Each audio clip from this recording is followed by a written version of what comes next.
Gibran dilantik, AHY gigit jari. Penulis, Nina Noor. Ketika AHY sudah jadi ketum Partai Demokrat, yang katanya dipilih secara aklamasi, AHY tampak wah. Hebat, politisi yang minim pengalaman, tanpa pernah jadi pejabat publik maupun anggota badan legislatif, tiba-tiba terpilih menjadi ketua umum sebuah partai politik yang memiliki 59 kursi di DPR RI.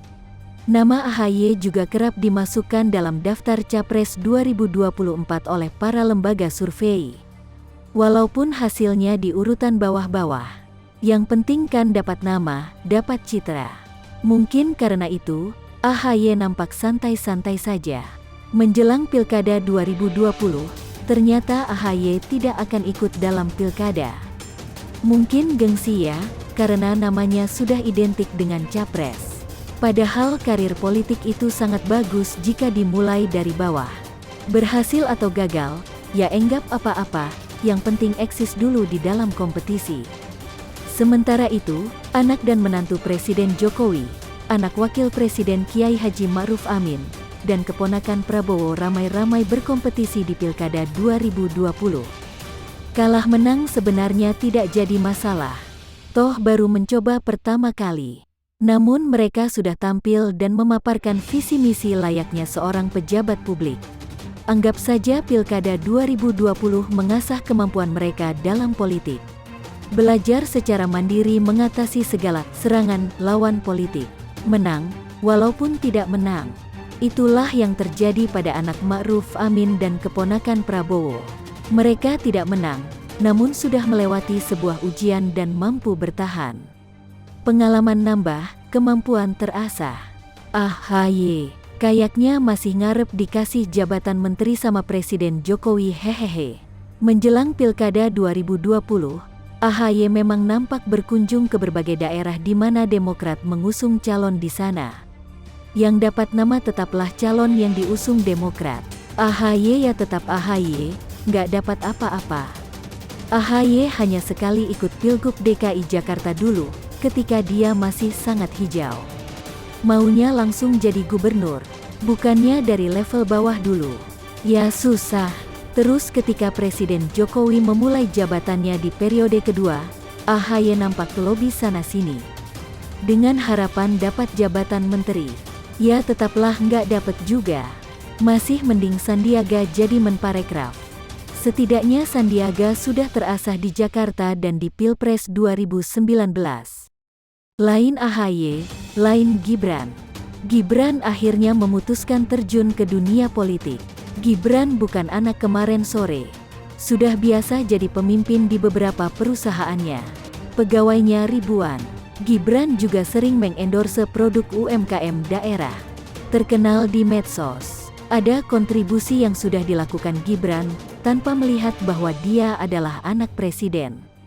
Dia sudah mandiri. Sudah tidak tergantung dari orang tuanya.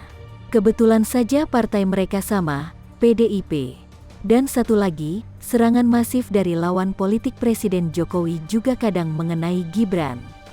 Namun, dia tetap santuy dan menghadapinya dengan diplomatis dan kocak. Jadi idola generasi muda milenial yang aktif di medsos.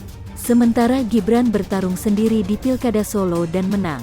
AHY malah tiba-tiba mengeluh di depan publik. Soal apa yang dia sebut sebagai pengambilalihan partai secara paksa dan juga disebut kudeta. AHY menyebut orang dekat Presiden Jokowi yang terlibat. Oleh karena itu, dia mengirim surat meminta Presiden Jokowi klarifikasi. Hede, orang-orang lagi sibuk-sibuk mengurusi dua hal penting, yakni pandemi COVID dan pemulihan ekonomi. Ini malah ribut sendiri masalah internal partai. Apalagi setelah terungkap di publik bahwa apa yang disebut kudeta itu sebenarnya adalah Kongres Luar Biasa, KLB. Sebuah mekanisme wajar di dalam partai yang sudah ada dalam ADART Demokrat sendiri. Terus masalahnya apa ya? Masalahnya adalah AHY jadi tertawaan dan cemoohan publik. Makin mengeluh dan merengek, makin nampak lemah. Apalagi para senior dan pendiri Partai Demokrat ramai-ramai membuka banyak borok SBY dan AHY. Dan terakhir ini SBY disebut turun gunung, bikin pernyataan yang dibagi-bagikan ke media. Intinya ia membela AHY.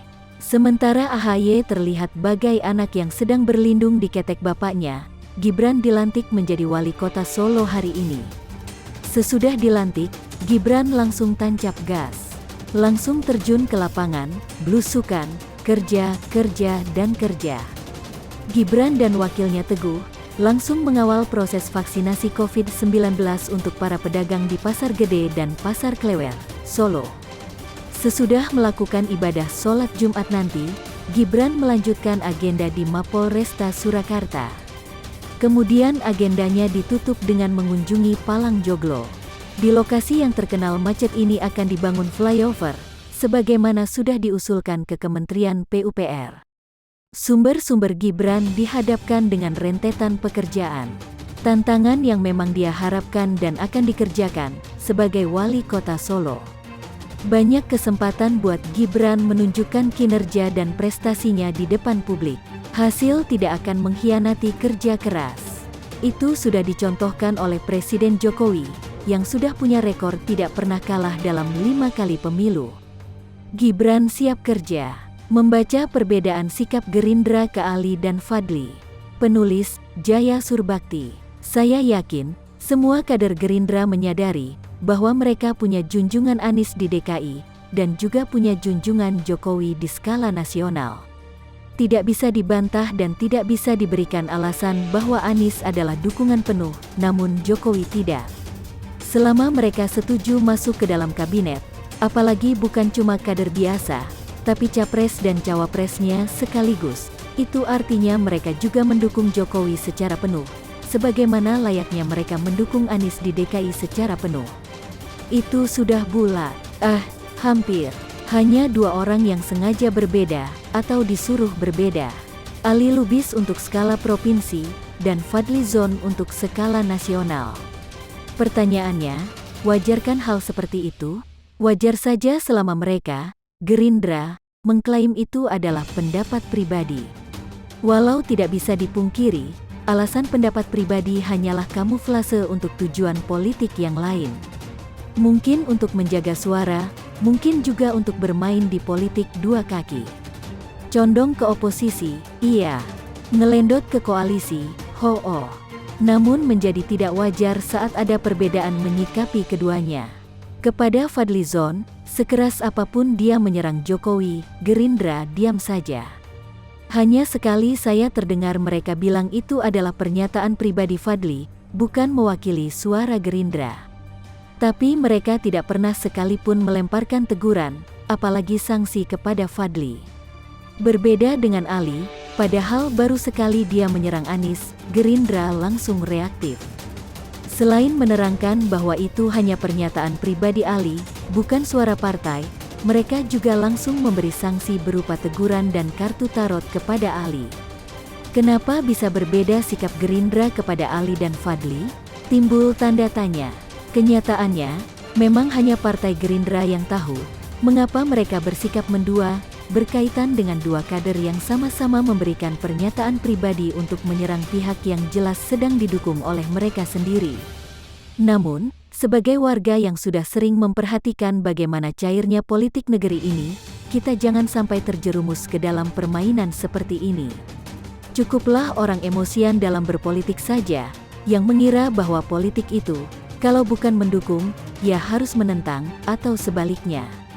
Lihat bagaimana dulu Gerindra bertentangan sekali dengan Jokowi, tapi akhirnya sekarang sebarisan. Dan lihat pula bagaimana dulu Gerindra bersekutu dengan Anies, tapi akhirnya ada protes juga. Ini menandakan, hanya orang bodoh, dan yang mau dibodoh-bodohi politik yang masih sakit hati sampai sekarang dengan kekalahan Pilpres atau Pilgub dulu. Yang mesti kita coba pahami, Gerindra sedang membangun peluang dan potensi mereka untuk menang di pemilihan-pemilihan umum selanjutnya. Dengan apa? Ya, dengan bermain di 2 kaki. Mereka tidak menentang, tapi tidak pula mendukung. Mereka ingin mendapatkan suara penentang, tapi juga ingin kebagian suara pendukung. Tapi, mengapa kader yang kurang ajar ke Anies disanksi, tapi kader yang durhaka ke Jokowi didiamkan saja? Bahkan seperti pembiaran yang diizinkan, saya kira hanya karena di saatnya nanti, Anies mereka anggap berpotensi sebagai saingan, sehingga perlu dibelai, dilambung dan dibanting. Lalu dialemin lagi, mereka sedang berusaha memecah suara pendukung Anies, dengan menunjukkan fakta atas kinerja Anies, agar sebagian mulai berpikir untuk melepas dukungan kepada Anies. Untuk itulah Ali menyerang. Di samping itu, mereka juga tidak ingin dianggap tidak solidar kepada Anies, agar suara pendukung tidak meninggalkan Gerindra karena justru jadi simpati ke Anies. Untuk itulah mereka menegur Ali. Mereka menyadari, suara pendukung Anies hampir beririsan penuh dengan suara pendukung Gerindra. Kalau tidak dipecah sekarang, khawatir nanti suara itu akan semuanya ke Anies. Padahal bisa jadi, atau besar kemungkinan Gerindra akan berhadap-hadapan dengan Anies kelak di masa mendatang. Tapi jangan dipecah dengan arogan juga, karena itu dapat jadi bumerang kalau Anies menjadikan momen itu untuk merebut simpati. Bukankah Anies justru anak asuh Gerindra? Dulu, iya. Sekarang setelah ada koalisi Gerindra dan PDIP yang banyak terjadi di daerah-daerah, itu tentu lebih seksi daripada dengan Anies yang bukan kader partai. Apalagi kalau benar rumor yang mengatakan potensi duet Prabowo-Puan akan terjadi, tentu peluang mereka untuk berhadapan dengan Anies akan mungkin terjadi.